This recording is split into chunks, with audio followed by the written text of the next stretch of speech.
Mientras Washington mantenía a México bajo presión arancelaria, México firmaba en Palacio Nacional un acuerdo con 450 millones de consumidores del otro lado del Atlántico. No fue una jugada de un solo día armada para la Cámara. Fue el resultado de años de negociación que se aceleró justo cuando la presión de Washington se volvió más intensa, y lo que ese acuerdo contiene es mucho más de lo que la mayoría de los titulares alcanzó a explicar completo. Hoy vamos a desglosarlo con calma, separando lo que realmente se firmó de lo que se ha exagerado en redes. Vamos a los hechos uno por uno. El 22 de mayo de 2026, la presidenta Claudia Sheinbaum y la presidenta de la Comisión Europea, Ursula von der Leyen, firmaron en Palacio Nacional el Acuerdo Global Modernizado entre México y la Unión Europea, con el presidente del Consejo Europeo, Antonio Costa, como testigo. Este acuerdo sustituye al que estaba vigente desde el año 2000, un tratado firmado cuando el comercio digital prácticamente no existía y cuando denominaciones de origen mexicanas como el mezcal o el queso cotija no tenían ningún tipo de protección formal en el mercado europeo. Pero esa no fue la única firma de ese día, y esto es algo que casi ningún canal está contando completo. En el marco de la misma cumbre también se firmó un acuerdo comercial interino suscrito por el secretario de Economía,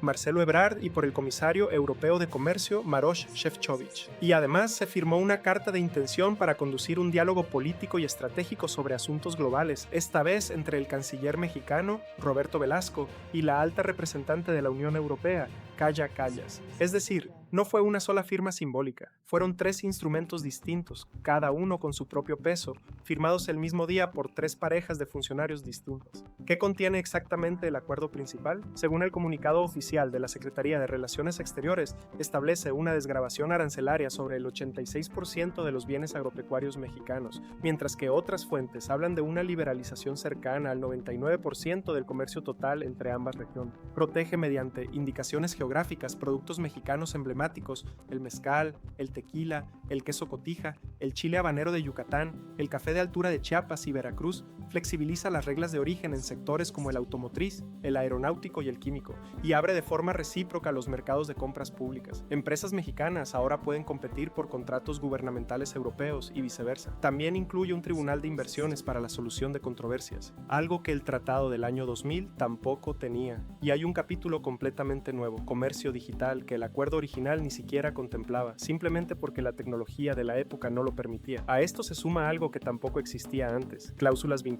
en materia de derechos laborales y cumplimiento del Acuerdo de París sobre cambio climático, con la posibilidad explícita de suspender beneficios arancelarios si alguna de las partes incumple esos compromisos. Eso convierte al acuerdo en algo más exigente, en ambos sentidos, que su predecesor. En cuanto a inversión, no estamos hablando de una promesa vaga. La Unión Europea anunció un monto cercano a los 100,000 millones de pesos, equivalente a alrededor de 5,000 millones de euros, para fortalecer el Plan México con el Fondo Europeo Global Gateway destinado a proyectos de energía solar, eólica y movilidad limpia, incluyendo nuevas líneas de cablebús en la Ciudad de México. Y esto no parte de cero. La Unión Europea ya es, como bloque, el segundo inversionista extranjero más importante en México y su tercer socio comercial, con un flujo de inversión cercano a los 10,000 millones de dólares solo en 2025. El comercio entre ambas regiones se cuadruplicó desde el año 2000 hasta alcanzar 88,000 millones de dólares en 2025, según cifras citadas por el propio gobierno mexicano. Ahora, aquí es donde el guión que circula en otros canales se pasa de la raya, y vale la pena decirlo con toda claridad. Circula la idea de que este acuerdo convierte a México en proveedor estratégico garantizado de litio y cobre para Europa, con cláusulas vinculantes y hasta un supuesto mecanismo de financiamiento conjunto para proyectos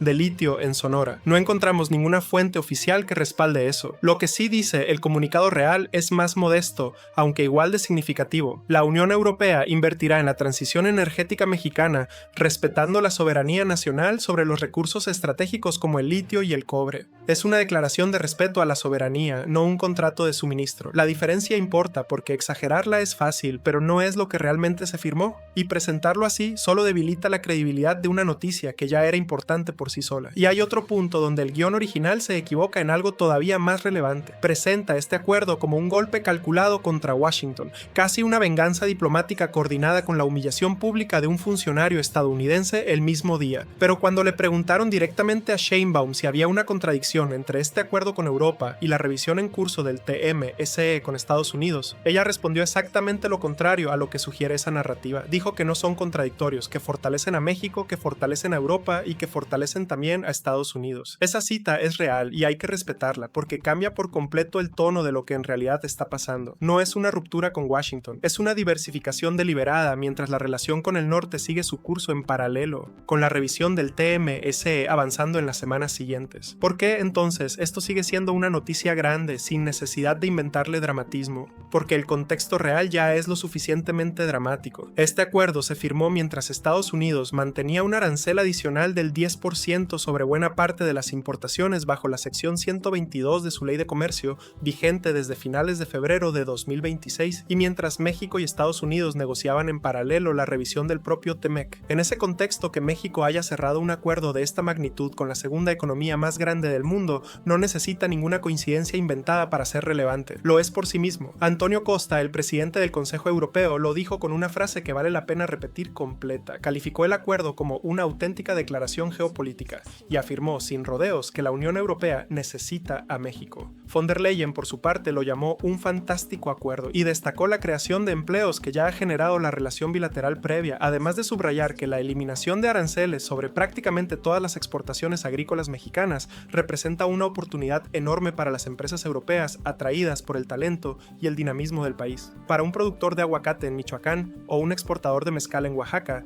esto sí puede tener un efecto concreto en el mediano plazo. Menos aranceles, protección legal de su producto en 27 países y acceso a un mercado de cientos de millones de consumidores que antes no tenían garantizado. Pero ese efecto no es automático ni inmediato, depende de que el tratado se ratifique en el Senado mexicano, un paso que todavía está pendiente, y de que las cláusulas se implementen tal como están escritas, no como se están describiendo en los guiones más exagerados que circulan por otros canales. Si te interesa este tipo de análisis que separa lo que realmente se firmó de lo que se está inflando en redes sociales, dale like, suscríbete y activa la notificación porque vamos a seguir de cerca el proceso de ratificación de este acuerdo en el Senado, así como los avances paralelos en la revisión del TMSE con Estados Unidos. Y aquí queda la pregunta real, sin necesidad de dramatizarla más de lo que ya es. ¿Puede un acuerdo con Europa cambiarle a México la dependencia de casi 80% de sus exportaciones hacia el mercado estadounidense? Probablemente no de la noche a la mañana, y ni la propia Sheinbaum lo planteó como una sustitución. Pero si algo demuestra este acuerdo, junto con el acuerdo comercial interino y la carta de intención firmados el mismo día,